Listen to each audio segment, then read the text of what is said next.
What's up YouTube, Redbeard's Garage, and welcome back to another video. Well, I'm not looking forward to this, but we got to do a water pump on the old Ford. It's got a 5.0 EFI in it, old Hoss as you would call it. It's not too fun doing a water pump on one, but it isn't really hard. About anybody can do it if you have any mechanical skills. So I'm going to give you a rundown of what we're going to have to do. First off, we're going to take off the air pipes. This has like a dual throttle body setup because of all the horsepower. And of course, you want to drain all your coolant. Mine barely has any in it because this thing's been leaking like a mother. Then we're going to take off this top radiator hose as well as the bottom. And then we're going to remove the belt with the belt tensioner that is right there. And then the way Ford designed this, you have to take out the fan, which you can see those nuts down there on that fan, if it would focus, right there and right there. So we got to take those nuts off to release the fan from the pulley on the water pump. Then you got to put the fan down in this shroud a little bit and pull that pulley off, set it aside. Then unbolt your shroud, which you should have probably around 4 bolts in it. Then you can remove the fan up with the shroud, being careful you don't damage the radiator. And then after that, you got to undo the 2 top heater hoses. Those 2 hoses right there going in the top with the hose clamp on them. Have to undo those, and then you can go to undone this bracket that the air conditioner and power steering pumps on. I know it's hard to really get a view down in there, and there's 3 bolts in that bracket, and you just want to pull that whole bracket with this power steering pump and AC condenser compressor. Pull it aside and zip tie it out of the way, or use a bungee cord, whatever you got. And then you can take all the bolts out of the water pump. You can see where mine's been leaking out of the weep hole for a while, and looks like it might have been leaking around the gasket. That gasket looks blown out like my ex-wife's rear end. But let's get to this thing. I am not looking forward to it whatsoever. So we're going to start off by taking the air filters and the intake pipes off. Okay, we got those filters removed, and you can check your throttle body now for junk residue inside. This truck does not have a MAF sensor, a mass airflow sensor on it. And it's a good time to check your filters, and make sure you don't have any boost leak or any cam angle or any solenoid pressure build up inside the cone reducer valves.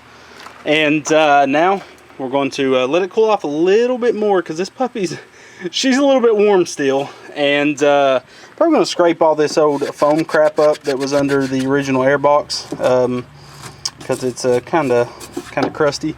And I'm going to reapply this foam junk. This is what people put under camper tops and stuff when they put them on their bed of their truck. And it has completely worn off from vibrations, and I don't want that to start eating up my filter.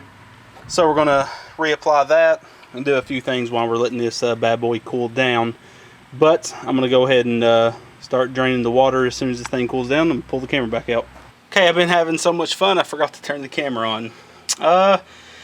Got the belt off, and then we've got all the bolts out of the fan, and I'll show you real quick. We got all those bolts out of that fan, and that go into that pulley right there. Now we're just trying to work it off. Been on there a while, so it's a little bit, I wouldn't say seized, but it's on there pretty good. And got these loosened already. Still haven't drained the water. If you're wondering, there wasn't much in there anyway, so but once I get this fan and fan shroud out, then I'll drain the water, because it's still pretty warm under here. It's all toasty on a summer day. It's nice. But once I get these done, I'll pull this out. My belt looked pretty good, by the way. It's laying over there. It looks like it's in pretty good shape. You can always bend them back around so the ribs are on the outside, and see if there's any dry rot cracks. And there was not in this case. And then take those 2 hoses off right there. Just 2 more hose clamps, as I have this 90 already taken loose. I may run down to the parts store and go ahead and buy these 2 pieces, just so I don't have to mess with them later to know they're new. and then taking out the bolts out of this power steering bracket and the AC bracket. So let's get to it.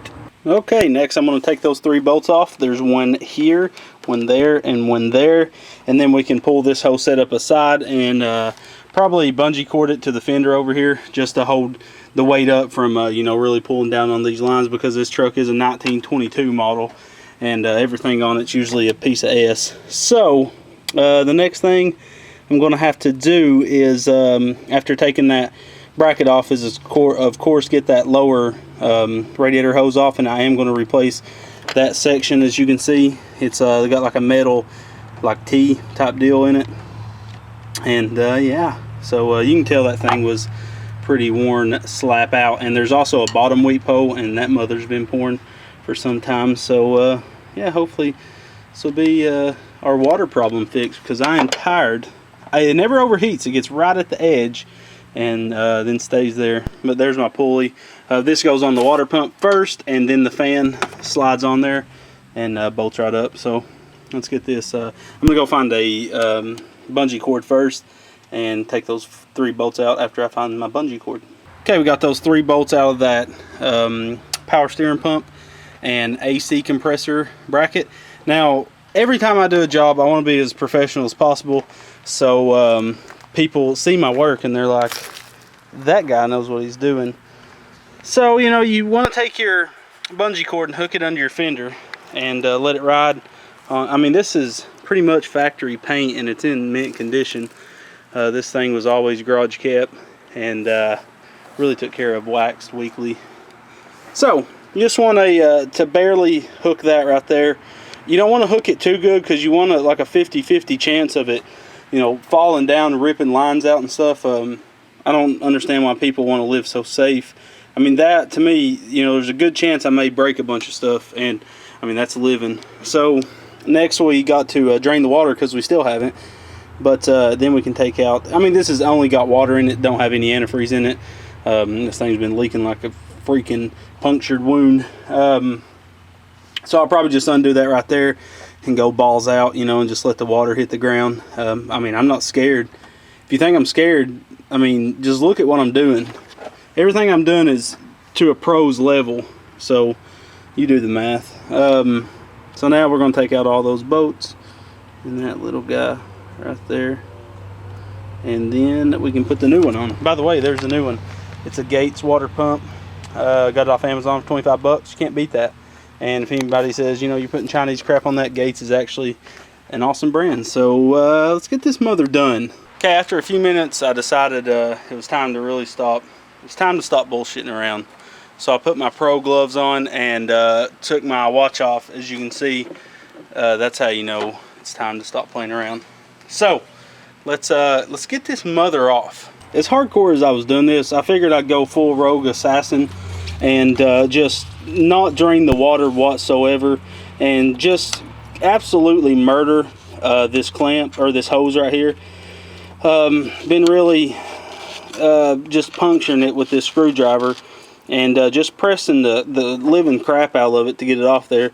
Now what I'm going to do is push the rest of this derelict old hose off, and then pull it off, whatever in the jerry rig bullcrap that is from Ford. And of course I'm going to replace that little piece of hose. Of course I can't use it, you know, and it ripped pretty easy. So she was worn out, she was tired, so it's time to retire that piece. Yeah, so we're going to push that the rest of the way off, and then zip zap these bolts off this Whiz Otter pump. And it looks like that's probably the factory water pump. So she did well. 250,000 miles. Good job, Ford. One part lasted. Ford really got innovated in the 90s. They just took old steel thick-walled pipe and just very roughly cut it. Now the reason they cut it like this, real rough, was to get a cyclone water force technology that Roush patented in the early 1915s. And it really provides a good swirl effect, which is ramming air, or ramming the water and forcing the air outward through the bleeder valves. I mean, it was just amazing. And the quality of their welds was as well higher than what the standard was for Chevys. And I mean, this goes to show you that you can just take any old piece of handrail, and that's what Ford was doing here. I really admire their ingenuity. I really do. Okay, we got all those bolts out of this mother flipping water pump, and my luck would be one snapped right off in there. Tried a impact on it, and then I put a cheater bar on it, and broke that mother right off. So we're gonna get this this pump completely off. It's kind of on there a little bit, so I'm going to do a little bit of rubber malleting and get that thing off and see how we're going to get that rest of that bolt out of the block. Pretty excited about that. That's why I love cars. Oh my freaking goodness, we got it. What's this jackwagon doing back here? I just finished my project too. New belt on. We couldn't get a belt that day. They gave us one too big, so he just slapped one on it.